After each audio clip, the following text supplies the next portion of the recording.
Shalom, meus irmãos queridos, que alegria, hein? Podermos estudar juntos a palavra de Deus, investir tempo e adquirir conhecimento e sabedoria e revelação. Enquanto nós consagramos nossa vida, Deus derrama graça sobre graça da sua plenitude. E aqui estamos nós no Salmo 22, uma das grandes passagens da Bíblia que são profecias. Davi não podia imaginar que ele estava dizendo as exatas palavras que Jesus diria na cruz, hein? Milhares de anos antes. Davi estava falando por revelação profética. Davi era rei, adorador, mas também profeta, hein?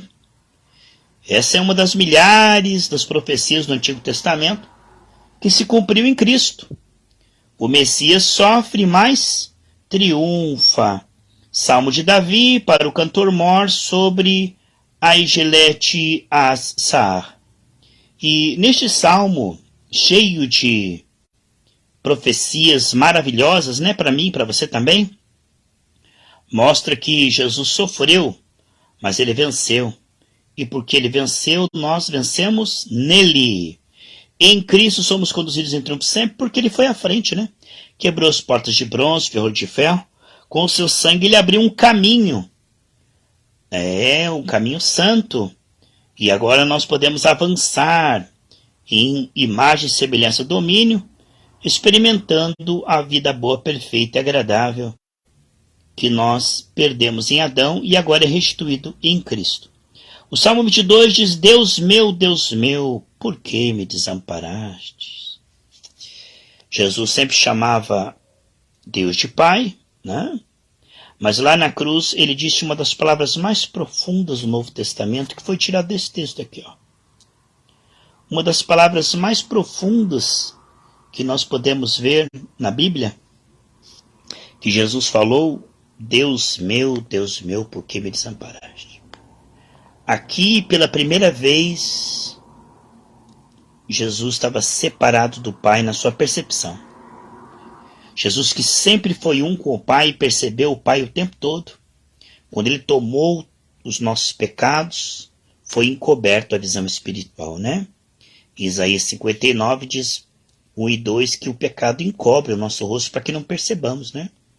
Bem-aventurados os limpos de coração, porque verão a Deus. Então Jesus, sem pecado, tomou o nosso pecado. E a prova de que ele tomou o nosso pecado é que ele disse essas palavras: Deus meu, por que me desamparaste? Não é um desamparo no sentido de deixar ele sozinho, mas no sentido de ele não perceber, né? Por causa do pecado, ele não percebia o Pai, e o pecado do mundo estava em Jesus, hein?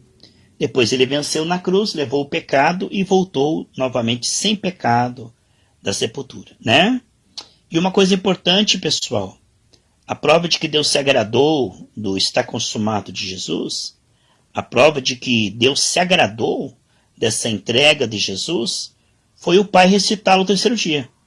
A ressurreição de Cristo é o amém do Pai ao está consumado de Jesus.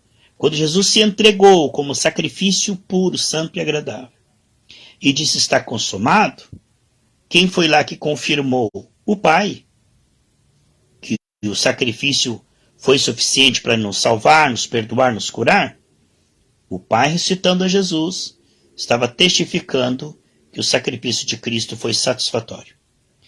E continua o Salmo: porque te alongas das palavras do meu bramido e não me auxilias? Era necessário que ele passasse pela cruz, né, meus irmãos? Ele falou: se eu orasse agora, Deus enviaria legiões de anjos. Mas era um momento que ele precisava pagar pelos nossos pecados, não havia outro jeito. Por isso não tinha como o Pai o livrar da cruz e também nos livrar. Então Jesus precisava sofrer para que nós pudéssemos ser salvos. E ele continua aqui dizendo: Deus meu, eu clamo de dia e tu não me ouves. De noite não tenho sossego. E Jesus ficou ali na cruz, né? Meus irmãos, do meio-dia até quase às 6 horas da tarde ali, que tinha que terminar o Shabá, né? Então Jesus ficou ali por nós, pessoal. Meu Deus. E ele passou ali a tarde e o comecinho da noite, ali sofrendo, né? Mas foi por amor. Ele deu voluntariamente a sua vida. Que grande amor é este, né? Ninguém tem maior amor que aquele que dá a sua vida pelos seus amigos, né? E ele diz, porém, tu és santo, que habita entre os louvores de Israel. Deus é santo, né, meus irmãos? Deus está habitando no meio do quê? Da murmuração, do pecado? Não. Deus habita no meio de um povo que o adora, que agradece, que reconhece, que se volta a ele. Ele diz em Jeremias 29:13, vocês vão me buscar e vão me achar, quando vocês me buscarem de todo o coração, entende? Então, o Deus que é santo, ele habita no seu alto trono, mas também com o quebrantado, com o humilde, com o temente. Deus habita no alto trono, mas também ele habita com aquele que o busca com sinceridade. Vamos ver essas notas aqui que falam a respeito do Salmo 22, a dinâmica do reino aqui da Bíblia de Estudo Bíblia de Estudo Plenitude, né?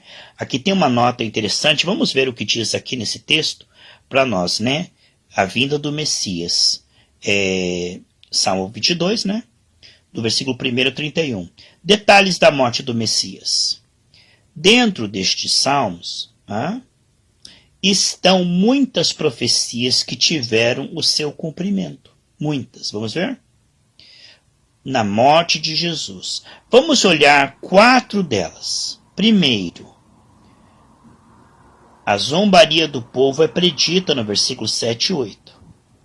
As mesmas expressões de zombaria foram realmente ditas pelos príncipes dos sacerdotes diante da cruz. Isso está lá em Mateus 27, do 36 ao 44. Então, o que foi escrito aqui no Salmo, no versículo 7 e 8, também foi confirmada essa profecia. Davi nem sabia o que estava dizendo, né? Mas ele estava sendo inspirado pelo Espírito Santo, em Mateus 27, 36 a 44. Segundo profecia, o versículo 16 prediz especificamente que suas mãos e seus pés seriam perfurados. Forte, né, pessoal? Como Davi podia imaginar uma coisa dessa, né? Como é que Davi podia falar uma coisa dessa? Que as suas mãos e seus pés seriam perfurados. Isso nem existia no tempo de Davi, a crucificação, né? Isso se cumpriu com a morte de Jesus, né? João 20, versículo 25. Além disto, se cumpriu com a morte... além disso se cumpriu, olha só, vamos ver, o lançar da sorte sobre as vestes de Jesus. Em João, olha aqui pessoal, 19, versículo 23 e 24, fala que eles viram que a túnica de Jesus era muito preciosa, né? Então eles lançaram sorte para ver quem ia ficar com a túnica de Jesus. Foi profetizado no versículo 18. É tremendo, né? Mas a afirmação mais significativa de todo o Salmo está provavelmente no versículo 1, que foi citado por Jesus na cruz, em Mateus 27, 46. Nesta palavra, né, nós vemos o próprio Deus se afastando do seu Filho amado, né, que carrega o pecado do mundo. Jesus carregou a condenação do homem, não apenas o julgamento de morte, mas também a sentença de separação de Deus, para que nós nunca mais sejamos separados, né? Para que possamos ter Deus para todo sempre. Naquela hora, Jesus experimentou o momento mais sombrio da sua vida, e isto suportou por nós. Então tem coisas que Jesus fez para nosso exemplo, que é para a gente passar. Ele foi perseguido, nós somos perseguidos, né? Algumas pessoas rejeitaram ele, rejeitarão a nós. Então tem coisas que Jesus passou como exemplo, para que nós também passamos. Mas tem coisas que Jesus passou para nós não passarmos. Ele levou as enfermidades para que nós sejamos curados. Ele levou a miséria para que sejamos prósperos. Muitos falam, pobrezinho nasceu em Belém, mas logo depois vieram os reis magos, deram ouro, incenso e mirra, e ele com esse dinheiro viajou até o Egito, fez uma viagem internacional, e depois voltou para sua cidade. Então quer dizer, Jesus ele levou a pobreza, porque lá em Provérbios diz que a pobreza é a destruição dos pobres, né? Deus não criou a pobreza veio pela queda, a escassez. Ele disse, Adão, por causa do teu pecado, né? A terra produzirá pouco, será escasso. Né? Com o suor do teu rosto vai produzir espinhos e cardos. Então, o que vemos que a miséria, a angústia, a doença e a morte vieram como consequência da queda. Então, Jesus passou certas coisas para que você não passamos. Ele teve pavor no Getsemane, ele sentiu angústia para que você tenhamos paz. Ele diz em João 16, 22 que nos daria uma alegria, né? Uma paz que ninguém poderá tirar. Ele diz, olha, que somos atribulados, mas não angustiados. Então Jesus levou a angústia, levou a doença, levou a miséria, né, meus irmãos? Então, porque ele não tinha onde reclinar a cabeça, entendeu? Para que nós hoje pudéssemos morar nas mansões celestes. O que vemos é que certas coisas que Jesus passou, ele passou em nosso lugar. Tem coisa que ele passou como exemplo, para que nós passamos também. Mas tem coisa que ele passou em nosso lugar, como aqui, ele foi separado do Pai, para que nós nunca sejamos separados do Pai. Ele levou o pecado para que nós sejamos declarados santos. Ele levou as enfermidades para que nós não somente sejamos curados, mas venhamos a, em seu nome, curar os enfermos, para a glória do Senhor. Entendeu, pessoal? Vamos ver aqui mais uma dinâmica do reino, que diz aqui, eu já li aquela parte de cima, agora vamos ler essa parte de baixo. Vamos ver aqui. Dinâmica do reino, Salmo 22, versículo 3 e 4. Louvor, o caminho para a presença de Deus. Uma vida de louvor, né? Então, uma das coisas mais notáveis e excitantes sobre louvor sincero e honesto é ensinado aqui. Inquestionavelmente, veja bem aqui, vamos lá. Por que essa tela tem que ficar assim? Por que tem que ficar assim? Inquestionavelmente, o louvor traz a presença de Deus. Na verdade, Deus ele é onipresente, pessoal. Deus está em todo lugar, mas ele se manifesta onde ele é adorado.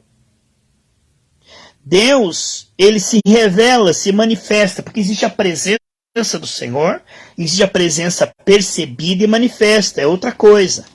Então, através da adoração, Deus pode encontrar um canal através do qual ele pode se expressar, se manifestar, ter liberdade para a sua presença produzir milagres, tá bom?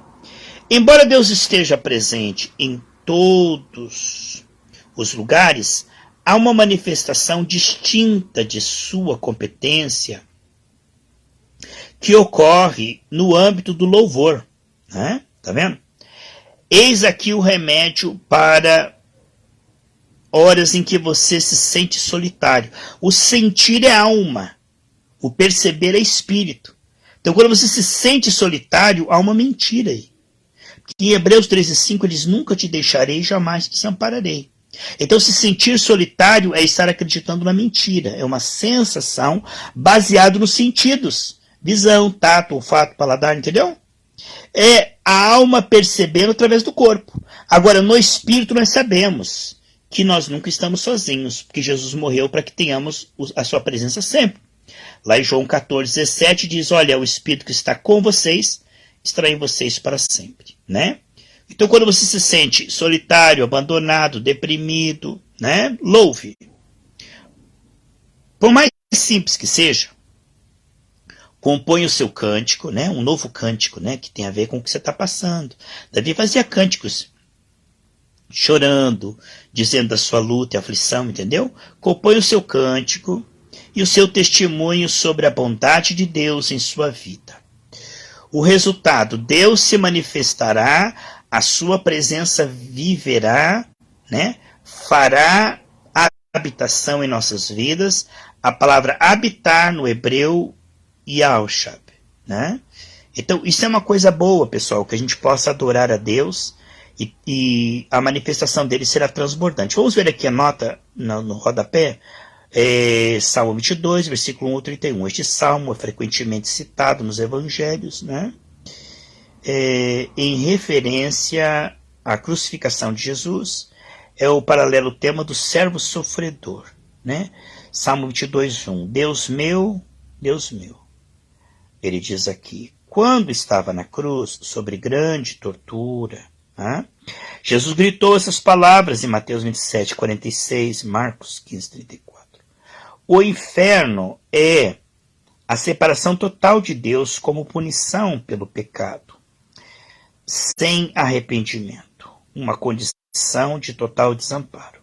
Jesus passou pela experiência. Não creio que ele passou a experiência do inferno. Na cruz ele triunfou, né? Aqui é o que a nota está falando, mas é o inferno, vamos dizer assim, é a sensação da separação, tá bom? Por nossos pecados, para que não tivéssemos que passar por isso, tá bom? Salmo 22, versículo 3. Visto que Deus habita entre os louvores, vamos ver aqui. Visto que Deus habita entre os louvores, o culto é a chave para se chegar à sua presença. O conceito aqui é que o louvor libera a glória de Deus e traz aos adoradores resposta reais ao seu reino, do seu reino majestoso. Suas magníficas respostas por meio do Espírito Santo podem tomar muitas formas, como profecias, curas, milagres, fortalecimento, de coração, chamado ao silêncio e admiração reverentes, convicção de pecado e salvação de pecadores. Este versículo deveria ser o princípio norteador de todos os momentos do culto público, e particular. Então aqui ele está falando da importância da adoração no culto para que a glória de Deus se manifeste, porque está tendo liberdade. Vamos ver a continuação da nota que está aqui, tá bom, queridos? A nota que está aqui. Vamos lá. Significa, vamos ver aqui, o que é que significa. Continua, tá? A palavra habitar, yashal, a palavra habitar, significa sentar-se, Deus senta-se no meio dos louvores, Deus habita, Deus se assenta, ele coloca um trono acima, ele se assenta acima da adoração, Sentar-se, permanecer, estabelecer ou casar-se. Bonito, né, pessoal? Ele se casa, ele se une. Olha que coisa bonita a palavra yashal, que está ali, tu habitas no meio do louvor, tu te assentas sobre um trono, acima do louvor, tu permanece, tu estabelece ou se casa com o seu povo. Em outras palavras, Deus não apenas nos visita quando o louvamos. Ele não apenas visita, mas a sua presença permanece conosco e nós compartilhamos com ele de um relacionamento crescente, meus irmãos, cada vez mais profundo. Deixe que esta verdade, vamos lá, deixe que esta verdade crie fé e confiança e o conduza ao livramento de hostilidades, Jesus estava passando por isso, na cruz. Hostilidades, tormentos, escravidões satânicas. Veja como este texto vincula 3 palavras: louvores, confiaram e escaparam. Forte, né? Então esse texto passa três coisas importantes: confiaram, louvores e escaparam. Coisa tremenda, pessoal. Aqui tem mais uma dinâmica do reino, Salmo 22, versículo 3, que o Senhor tem o seu trono acima dos louvores. Estabelecendo o trono de Deus, os salmos foram inário de louvor da igreja primitiva. E assim estão carregados de princípios, completamente aplicáveis à vida do Novo Testamento de hoje, tá bom? São princípios que dá para aplicar hoje. Poucos princípios são mais, olha aqui, essenciais para o nosso entendimento, do que este. A presença do poder real de Deus está diretamente relacionada com a prática do louvor. Então a presença está direcionalmente ligada ao louvor a Deus.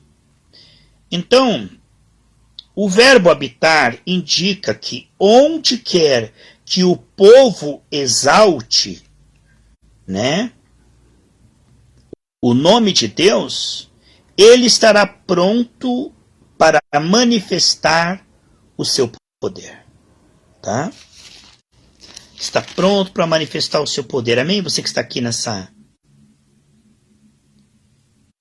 Então, vamos ver aqui. Pronto para manifestar o seu poder, tá? Glória a Deus. De uma real maneira mais apropriada à situação, desde que o seu reino tenha sido convidado a invadir. Invadir não é uma palavra correta, né, irmãos? É vir e participar, né? Entrar em ação, tá? O seu reino seja... Porque Deus não invade, né, pessoal? Deus, ele é cavalheiro, né? Ele entra em ação onde abre, né? Estou à porta e bato, né? Então, onde ele esteja convidado a participar da nossa habitação, tá bom? Então, vamos lá. É este fato que leva alguns a concluir que o louvor prepara de uma maneira muito real um lugar específico e presente para Deus entre o seu povo. Alguns preferem a expressão estabelecer o trono para descrever esta entronização, né, de Deus em nosso meio. Através de saudações de adoração e louvor. Deus vê o culto cheio de oração e louvor como uma porta de entrada para que o seu reino venha. Então, entre que sua vontade seja feita nas situações humanas, né? Lucas, aqui 11, do 2 ao 4, Salmo 93, 2. Não manipulamos Deus, mas nos alinhamos, entendeu, pessoal? Com a verdade do grande reino. Seu é o poder, nosso é o privilégio e responsabilidade de recebê-lo em nosso mundo particular, presente ou nas circunstâncias, tá? De nossa sociedade. Que bonito esse texto, né, pessoal?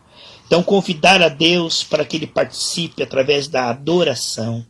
Depois nós vamos continuar esse salmo, tá bom, queridos? Eu vou deixar essa primeira parte aqui. Foi muito interessante o que nós vimos aqui nesses versículos iniciais. Um grande abraço, você que participou comigo ao vivo deste estudo maravilhoso no livro de Salmos, o Salmo 22, tá bom? Um grande abraço.